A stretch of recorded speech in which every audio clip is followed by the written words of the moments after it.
Jama'a barkanmu da warhaka.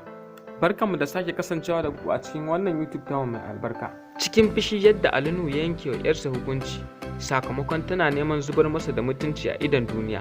Turka shi, gaskiya Sarki Ali Nuhu bai ji daɗin sakin wannan bidiyo da aka yi ba ta 'yarsa wato Fatuma Ali Nuhu. Hakan ya sa ana wallafa wasu maganganu a shafinta na Instagram saboda irin wannan bidiyo da take saki wanda ba su dace ba. Fatuma Ali Nuhu kowa ya san cewa 'yar gidan Sarki Ali Nuhu ce, to amma duk da haka ya ce dole sai ya ɗau wani babban mataki a kanta saboda irin wannan bidiyos da take ɗorawa. Duk da haka Sarki Ali Nuhu bai tsaya haka ba, ya mata gargaɗi idan kunne domin shi ya ce ba za ta zuba masa da mutunci a idon duniya ba. Kada kuma ku danna mana subscribe sannan kuma ku danna alamar ƙararrawa domin sanar da ku sababbin shirye-shiryen da zarar mun ɗora.